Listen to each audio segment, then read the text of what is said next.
अगर आपका कोई भी बिजनेस है, आप कोई भी दुकान चलाते हो या फिर कोई ऑफिस है, पहले से बिजनेस चल रहा है या फिर नया बिजनेस आप खोल रहे हो, तो आप अपना जो रजिस्ट्रेशन है एमएसएमई के अंदर कैसे कर सकते हो, आज इस वीडियो के अंदर आपको पूरा प्रोसेस बताने वाला हूं। अगर आप अपने बिजनेस का एमएसएमई सर्टिफिकेट बना लेते हो तो सरकार की कई सारी स्कीमें चलती हैं, उनका आप बेनिफिट ले सकते हो। कई सारी जगहों पर आपको सब्सिडी मिल जाती है। इसी के साथ में अगर आपको लोन लेना है तो वो भी आपको काफ़ी मदद करता है, सस्ते दरों के अंदर आपको लोन मिल जाता है। इसी के साथ में आप सभी के बिजनेस का एक आइडेंटिटी प्रूफ हो जाता है और इसके लिए कोई भी पैसे खर्च करने की ज़रूरत नहीं है। आप अपना जो रजिस्ट्रेशन है 5 मिनट के अंदर फ्री में कर सकते हो। कैसे, चलिए दिखाते हैं। सबसे पहले तो अपना जो ब्राउज़र है वो आपको ओपन करना है और यहाँ पर हमें सर्च करना है udyamregistration.gov.in। इसका लिंक हमने वीडियो के डिस्क्रिप्शन में और आपको पिन कमेंट के अंदर दे रखा है, जहां से भी आप डायरेक्टली इस पोर्टल पर आ सकते हो। गवर्नमेंट की 3 ऐसी कैटेगरी हैं जिनके अंदर बिजनेस को डिवाइड किया जाता है, जो कि ऑटोमेटिक होता है। आप जो भी अपना टर्नओवर बिजनेस का दर्ज करते हो, अगर नया कोई बिजनेस है तब भी रजिस्ट्रेशन हो जाता है। तो यहाँ पर आप देख सकते हो कि पहले माइक्रो कैटेगरी के अंदर क्या करोड़ के अंदर वैल्यू थी, अभी नई डेफिनेशन क्या हो चुकी है वो आपको यहाँ पर देखने को मिल जाती है। तो चलिए मैं आपको दिखाता हूँ कैसे हमें अप्लाई करना है। इसके लिए हम उद्यम रजिस्ट्रेशन के ऑप्शन पे क्लिक करेंगे और इसके बाद में हमें अपना जो आधार नंबर है वो यहाँ पर दर्ज करना है और एंटरप्रेन्योर का जो नाम है वो यहाँ पर एंटर किया जाएगा। अच्छा, एक चीज बता देता हूँ, यहाँ पर कुछ लोग ऐसे होंगे जो कोई एलएलपी होगी या फिर प्राइवेट लिमिटेड कोई कंपनी होगी या फिर कोई सोसाइटी है, उसका रजिस्ट्रेशन अगर आप कर रहे हो तो उस केस में क्या है कि यहाँ पर जो सिग्नेटरी होता है, क्योंकि कंपनी के अंदर कई सारे पार्टनर्स होते हैं, तो वहां पर एक कंफ्यूजन आता है कि ऑनर कौन रहेगा, किसका आधार नंबर यहाँ पर दर्ज किया जाएगा। तो यहाँ पर देखो, जो सिग्नेटरी होता है, जो कि आपने बैंक में डिसाइड किया होगा या फिर जीएसटी अगर आपने अप्लाई किया उसमें जो सिग्नेटरी रखा हुआ है तो उसी को सिग्नेटरी रखना है। अगर कोई छोटा बिजनेस है, आपका खुद के पैन कार्ड से आप अप्लाई कर रहे हो, इंडिविजुअल बिजनेस है, तो उस केस में आपका ही आधार कार्ड रहेगा। ठीक है, हमने यहाँ पर दर्ज किया है और इसके बाद में वैलिडेट एंड जनरेट ओटीपी के ऑप्शन पे क्लिक करेंगे तो हमारे फोन पर एक वेरिफिकेशन के लिए ओटीपी आएगा और ये जो ओटीपी आएगा हमारे आधार कार्ड से जो भी हमारा मोबाइल नंबर लिंक है उस पर आएगा। तो हम यहाँ पर दर्ज करेंगे और इसके बाद में वैलिडेट के ऑप्शन पे क्लिक करेंगे। नेक्स्ट पेज आएगा जहां पर आप सभी से पूछा जाता है टाइप ऑफ ऑर्गेनाइजेशन। तो यहाँ पर आपका जो बिजनेस है वो किस कैटेगरी के अंदर आता है। जैसे कि मैंने बताया, अगर कोई छोटा बिजनेस है, आपके पास में अलग से कोई उसका पैन कार्ड नहीं है, प्रोप्राइटरशिप बिजनेस है और आपने अपने पैन कार्ड को ही लगा करके आपने अगर जीएसटी नंबर लिया हुआ या फिर जीएसटी नहीं लिया हुआ, पहले आप एमएसएमई का ही रजिस्ट्रेशन कर रहे हो, तो उस केस में प्रोप्राइटरी वाला जो ऑप्शन है, यानी कि एकल स्वामित्व वाला जो ऑप्शन है वो सेलेक्ट करोगे। वहीं अगर कोई जो है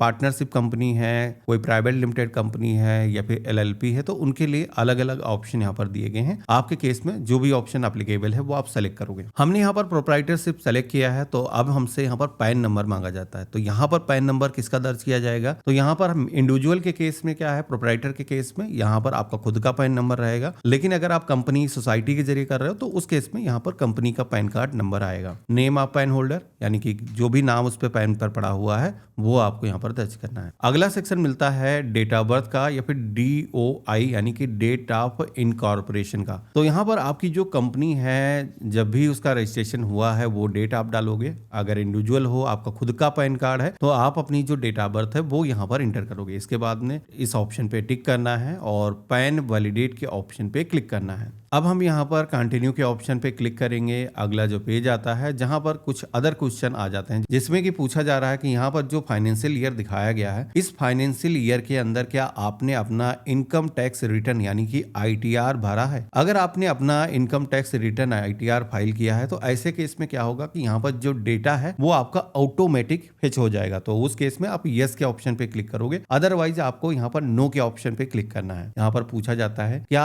आपने जीएसटी नंबर लिया है, तो जीएसटी नंबर हमने नहीं लिया है। अगर आपके बिजनेस के अंदर जीएसटी एग्जेम्प्ट है तो आप यहाँ पर एग्जेम्प्टेड वाला जो ऑप्शन है वो सेलेक्ट कर सकते हो। हमने अभी जीएसटी नहीं लिया है, नया बिजनेस है, आगे चल करके अगर जरूरत होगी तो हम जीएसटी नंबर भी लेंगे। अब यहाँ पर आप देखोगे कि पहले से फॉर्म पूरा बदल चुका है, जहां पर सबसे पहले तो right and down value WDV यहाँ पर पूछा जा रहा है, जिसमें कि आप सभी को यहाँ पर वो वैल्यू दर्ज करना है जो प्रीवियस जो आपका बिजनेस हुआ है लास्ट फाइनेंशियल ईयर के अंदर, आपको यहाँ पर वो वैल्यू दर्ज करनी है। मान के चलते हैं अगर आपने अपना इनकम टैक्स रिटर्न भरा है 10 लाख 5 लाख रुपए का, तो उसके अकॉर्डिंग आप यहाँ पर इंटर कर सकते हो कि ये जो है बिजनेस हमारा इतना टर्नओवर हुआ है। अगर आप नया बिजनेस स्टार्ट किया है, अभी उसका कोई भी डेटा आपके पास में नहीं है, आपने कोई रिटर्न इससे पहले नहीं भरा है, तो आप यहाँ पर 0 भर करके भी आगे बढ़ सकते हो। आपका जो सर्टिफिकेट है वो जनरेट हो जाएगा। इसके बाद में अगला सेक्शन मिलता है जहां पर कुछ इंडस्ट्री यहाँ पर दिखाई गई, जैसे कि pollution control, research and development में। तो अगर आपने कोई R&D के अंदर पैसा खर्च किया हुआ बिजनेस के अंदर, तो अभी आपको यहाँ पर फिल करना है। अदरवाइज ये जो सेक्शन है ब्लैंक छूट जाएगा। और इसके बाद में आप सभी को जो टोटल टर्नओवर है जो फाइनेंशियल ईयर यहाँ पर दिखाया गया है, उसका जो वैल्यू है वो आपको यहाँ पर दर्ज करना है 24-25 वाला। ठीक है। अब यहाँ पर इतना करने के बाद में कुछ ऑप्शन अदर आते हैं, जैसे कि कोई एक्सपोर्ट अगर करता है इंडिया के बाहर, कोई प्रोडक्ट फॉरेन कंट्रीज के अंदर अगर सेल करता है, तो वो यहाँ पर इंटर करेगा। बाकी लोगों को इसमें कुछ करने की जरूरत नहीं है। आपको यहाँ पर कंटिन्यू के ऑप्शन पे क्लिक करना। अब यहाँ पर जो इन्फॉर्मेशन दर्ज करनी है ध्यान से करना है, क्योंकि ये जो इन्फॉर्मेशन है आपके सर्टिफिकेट पर प्रिंट होकर के आएगा। सबसे पहले तो नेम ऑफ एंटरप्रेन्योर यहाँ पर पहले से लिखा हुआ है, जो व्यापारी है उसका नाम यहाँ पर दिया गया है। अब इसके बाद में अगला ऑप्शन मिलता है नेम ऑफ एंटरप्राइज, जहां पर आप सभी को अपने बिजनेस का जो नाम है वो दर्ज करना है। तो यहाँ पर अगर आपके पास में पहले से कोई GST नंबर वगैरह आपने ले रखा, कंपनी का रजिस्ट्रेशन हो रखा है, तो वो नाम आप दर्ज करोगे। अगर आपने कोई भी रजिस्ट्रेशन इससे पहले नहीं किया है, तो MSME सर्टिफिकेट की खास बात ये है कि यहाँ से आप अपने बिजनेस की स्टार्ट कर सकते हो, अपने बिजनेस की एक आइडेंटिटी यहाँ पर आप पा सकते हो। तो जैसे कि कोई रमेश जनरल स्टोर हो सकता है, या फिर वैभव इलेक्ट्रॉनिक, ऐसा कोई भी नाम आपका है तो वो आप यहाँ पर दर्ज कर सकते हो। आपको जो भी नाम बिजनेस का रखना है वो अपने अकॉर्डिंग यहाँ पर एंटर करोगे। यहीं पर आपको अपना जो मोबाइल नंबर है वो दर्ज करना है। आपकी जो जीमेल आईडी है वो यहाँ पर रहेगी। सोशल जो भी कैटेगरी है SC ST OBC आप अपने अकॉर्डिंग सेलेक्ट करोगे। मेल फीमेल जेंडर यहाँ पर सेलेक्ट करोगे। अगर कोई विकलांग व्यक्ति है, दिव्यांग है, तो यहाँ पर यस के ऑप्शन पे क्लिक करना होगा, अदरवाइज इसमें नो के ऑप्शन पे क्लिक करना है। इसके बाद में अब यहाँ पर ऑफिशियल एड्रेस एंटरप्राइज का पूछा जाएगा। तो जो भी आपका पता है, जहाँ के पते पर अगर GST रजिस्टर्ड है तो वो पता दर्ज करना है। अगर आपने GST नहीं लिया हुआ है तो आप अपने अकॉर्डिंग अपने जो भी प्रेमिसेस है जहाँ पर बिजनेस आप रन करते हो उसका जो पता है वो आपको दर्ज करना है। तो यहाँ पर सबसे पहले तो हाउस नंबर हो जाएगा, बिल्डिंग अपार्टमेंट का जो भी नाम है, ब्लॉक सेलेक्ट करोगे, सिटी का नाम यहाँ पर आप सेलेक्ट करोगे, और अपने एरिया का जो पोस्ट ऑफिस का पिन कोड है आपको दर्ज करना है, और स्टेट सेलेक्ट करना है। डिस्ट्रिक्ट का जो नाम है वो आपको यहाँ पर सेलेक्ट करना है, और इसके बाद में डिस्ट्रिक्ट इंडस्ट्रियल सेंटर यहाँ पर ऑटोमेटिक ये सेलेक्ट होकर के आ जाएगा। तो ये जो है आपके डिस्ट्रिक्ट के अंदर जो MSME डिपार्टमेंट है उसका जो लोकेशन है वो चूज हो जाता है। इसके बाद में अब आप सभी को 15 नंबर जो सेक्शन मिलता है, यहाँ पर अच्छा बहुत सारे लोगों को कंफ्यूजन होता है कि इसमें करना क्या है। देखो, प्लांट यूनिट नेम यहाँ पर पूछा जा रहा है। तो आपका जो भी बिजनेस है, जो भी आप जैसे कि ऊपर नाम आपने फिल किया है, वो जो बिजनेस है, कई बार क्या होता है कि मल्टीपल लोकेशन के अंदर बिजनेस होता है। कोई कंपनी है तो मान के चलो उसका प्लांट अलग होगा, या फिर ऑफिस उसका अलग होगा, या फिर अलग अलग प्लांट हो सकते हैं। तो उनकी जो यूनिट है वो आपको यहाँ पर दर्ज करना है। यहाँ पर लोग करते क्या है, नंबर दर्ज कर देते हैं, 1 नंबर 2 नंबर, वो नहीं करना है। आपको अपने बिजनेस का जो नाम है वही यहाँ पर दर्ज करना। जैसे कि ऊपर आपने रमेश किराना स्टोर फिल किया तो रमेश किराना स्टोर यहाँ पर रहेगा। कंपनी का नाम अगर आपने फिल किया तो वो यहाँ पर रहेगा। अब जैसे आप ऐड के ऑप्शन पे क्लिक करोगे तो एक जो यूनिट है यहाँ पर ये क्रिएट हो जाएगी, और इस यूनिट का जो कंप्लीट एड्रेस है वो दर्ज करना है। जैसे कि मैंने बताया था कि जैसे मैन्युफैक्चरिंग किसी दूसरी लोकेशन के अंदर हो रही है और प्रोडक्ट सप्लाई किसी दूसरी लोकेशन के अंदर हो रहा है, तो मल्टीपल यहाँ पर लोकेशन आप ऐड कर सकते हो, और भी यूनिट जो भी बची हैं 1 by 1 आप यहाँ पर ऐड कर सकते हो। अब अभी हमने जो यूनिट ऐड करी है उसका जो नाम है हम यहाँ पर सेलेक्ट करेंगे, और इसके बाद में जो भी उसका लोकेशन है वर्तमान का आप यहाँ पर दर्ज करोगे। और ये इंफॉर्मेशन जैसे ऊपर हमने पता दर्ज किया था, इंफॉर्मेशन ऐड करने के बाद में जो भी आपका डिस्ट्रिक्ट लगता है वो आपको सेलेक्ट करना है, और इसके बाद में ऐड यूनिट के ऑप्शन पे क्लिक करना है। तो इस तरीके से आप देखोगे कि ये जो सेक्शन है वो कंप्लीट हो चुका है। अब अगेन मैं यहाँ पर बताऊंगा कि अगर कोई भी यूनिट अभी बची हुई है, बिजनेस कोई दूसरी लोकेशन के अंदर भी है, तो वो आप यहाँ पर दर्ज कर सकते हो। इसके बाद में अगला ऑप्शन मिलता है जहां पर उद्यम आधार, अगर आपने पहले रजिस्ट्रेशन किया हुआ है तो पिछला जो पुराना रजिस्ट्रेशन है वो अभी नए पोर्टल MSME में कन्वर्ट हो चुका है, तो आपको यहाँ पर बताना है। मेरे केस में हमने इससे पहले कभी रजिस्ट्रेशन नहीं किया था, तो NA यानी कि नॉट एप्लीकेबल ये हम सेलेक्ट कर देंगे। अब इसके बाद में अगला सेक्शन मिलता है स्टेटस ऑफ एंटरप्रेन्योर का, जहां पर आप सभी का जो बिजनेस है, डेट ऑफ इनकॉर्पोरेशन रजिस्ट्रेशन की जो डेट है वो यहाँ पर पूछा जा रहा है। तो बेसिकली अगर आपने कोई GST नंबर ले रखा है, कंपनी का रजिस्ट्रेशन अगर आपने करा रखा है, तो उसका पैन नंबर अलग बनता है, उस पर जो डेट मेंशन है वो आप यहाँ पर दर्ज करोगे। नहीं है तो आप जो भी अपने आप से घोषित करना चाहते हो, आप अपनी जो डेट है इनकॉर्पोरेशन की अपने अकॉर्डिंग यहाँ पर दर्ज कर सकते हो, क्योंकि अगर आपका जो रजिस्ट्रेशन है पहले से नहीं हो रखा तो फ्यूचर के जो रजिस्ट्रेशन है फिर आपको इसी के अकॉर्डिंग करने होंगे। अब इसके बाद में अगला ऑप्शन मिलता है वेदर प्रोडक्शन बिजनेस कमिटेड। तो अगर पहले से बिजनेस के अंदर प्रोडक्शन स्टार्ट हो चुका है तो आपको यहाँ पर यस के ऑप्शन पे क्लिक करना है और उसके बाद में आपको यहाँ पर वो जो डेट है जब से प्रोडक्शन बिजनेस में चल रहा है, कार्य चल रहा है, वो डेट आप यहाँ पर सेलेक्ट करोगे। अगर किसी के केस में जैसे कि अभी बिजनेस स्टार्ट नहीं हुआ है तो नो के ऑप्शन पे क्लिक करके आपको फिर उस केस में ये जो डेट है दर्ज करने की जरूरत नहीं होगी। अगला ऑप्शन मिलता है बैंक डिटेल का, जहां पर आप सभी को सबसे पहले तो आपका बैंक का जो भी नाम है वो आप दर्ज करोगे और बैंक का जो आईएफएससी कोड है यहाँ पर रहेगा, इसी के साथ में बैंक अकाउंट नंबर यहाँ पर आ जाएगा। तो यहाँ पर एक तो ऑप्शन आपको मिलता है कि एनआईसी कोड आप यहाँ पर सर्च कर सकते हो। इसके अलावा यहाँ पर जैसे कि एनआईसी कोड के बारे में आपको नहीं पता है आपके बिजनेस का कौन सा एनआईसी कोड होगा, तो इसके लिए गवर्नमेंट ने यहाँ पर एक सहूलियत दी है। यहाँ पर NIC code 2, NIC code 4 digit और एनआईसी डिजिट 5 कुछ इस तरीके से ऑप्शन आपको दिख रहे हैं, जहां पर आप सभी को आपका जो बिजनेस है उसका जो एनआईसी कोड है वो आपको सेलेक्ट करना। बेसिकली यहाँ पर आपको अपने बिजनेस की जो ट्रेड है वो देखने को मिल जाएंगी। तो जिस भी कैटेगरी के अंदर आप काम करते हो, जैसे कि कोई सॉफ्टवेयर आईटी सर्विस प्रोवाइड करता है या फिर बिजनेस कंसल्टेंसी प्रोवाइड करते हो, कोचिंग एजुकेशन है, इसके अलावा रिटेल शॉप हो गया, फ्रूट शॉप हो गई, इलेक्ट्रॉनिक शॉप हो गई, ऑनलाइन सेलिंग की कोई ई कॉमर्स की वेबसाइट है,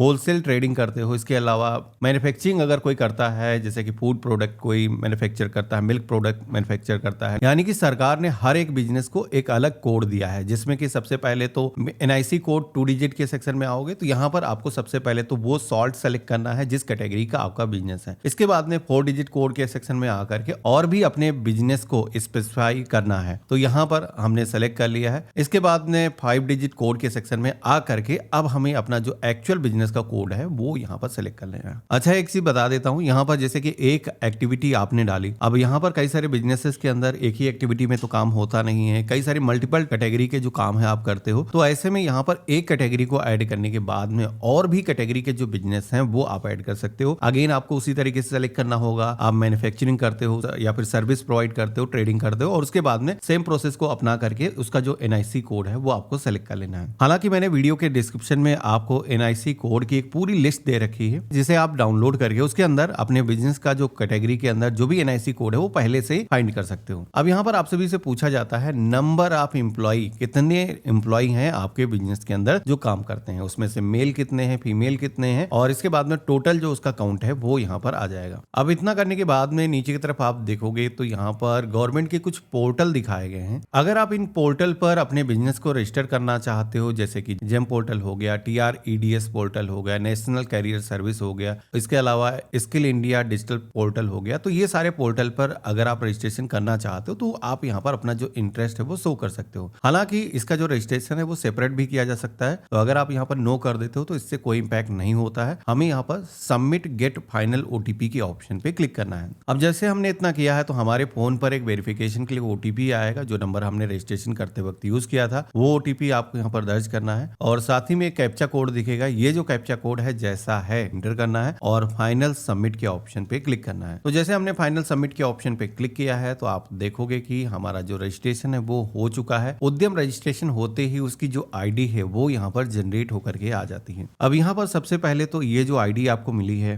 इसको आपको नोट करके अपने पास में रख लेना है। आपका जो रजिस्ट्रेशन है वो हो चुका है। अभी इसका हम सर्टिफिकेट भी डाउनलोड करेंगे, उसका प्रोसेस आगे हम देखेंगे। हमने यहाँ पर ओके के ऑप्शन पे क्लिक किया है तो ये आईडी आ चुकी है। अगर आप फोन से कर रहे हो तो आप इसका स्क्रीनशॉट अपने पास में लेकर के रख सकते। साथ ही में यहाँ पर आप देखोगे कि रजिस्ट्रेशन होते ही तुरंत ही आपको अपना जो सर्टिफिकेट है वो मिल जाता है। तो यहाँ पर प्रिंट सर्टिफिकेट का जो ऑप्शन है वो यहाँ पर दिया गया है, इस पे हम क्लिक करेंगे तो यहाँ पर सर्टिफिकेट को प्रिंट करने के लिए अपना ऑथेंटिकेशन करना होगा, जिसमें कि आपको जो उद्यम नंबर मिला था पूरा नंबर जैसे कि वहां पर मेंशन किया गया था सेम वैसे ही यहाँ पर नंबर आपको दर्ज करना है, और साथ ही में आपको अपना जो मोबाइल नंबर है वो दर्ज करना है जो आपने अप्लाई करते वक्त फिल किया था। इसके बाद में आप सभी को एक ऑथेंटिकेशन मोड चूज करना होगा। तो यहाँ पर आप OTP के जरिए ऑथेंटिकेशन करना चाहते हो, ईमेल OTP, मोबाइल OTP के दोनों के ऑप्शन मिल जाते हैं, तो दोनों में से किसी का भी एक का सिलेक्शन आप कर सकते हो। तो जैसे कि मैं चाहता हूँ कि यहाँ पर मोबाइल OTP आ जाए तो हमने इसको सेलेक्ट किया है और जो कैप्चा कोड है यहाँ पर हम दर्ज करेंगे और इसके बाद में वेरीफाई OTP के ऑप्शन पे क्लिक करेंगे। ऊपर की तरफ एक ऑप्शन आपको दिख रहा होगा प्रिंट सर्टिफिकेट का, इस ऑप्शन पे क्लिक करेंगे तो MSME जो सर्टिफिकेट आपका जनरेट हो चुका है फ्यू सेकंड के अंदर आपके कंप्यूटर के अंदर डाउनलोड हो जाएगा। आप इसे अपनी शॉप, बिजनेस पर जहां पर भी आपका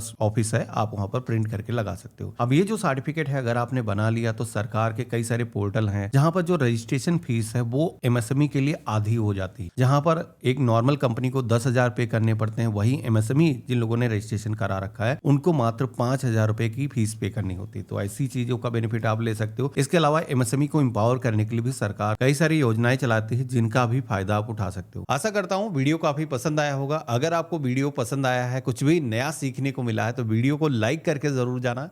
चैनल पे नए हो सब्सक्राइब कर लेना। बाकी आपके मन में कोई भी सवाल है तो मुझे कमेंट में लिख करके बता सकते हो, मैं ज़रूर उसको आंसर करने की कोशिश करूंगा।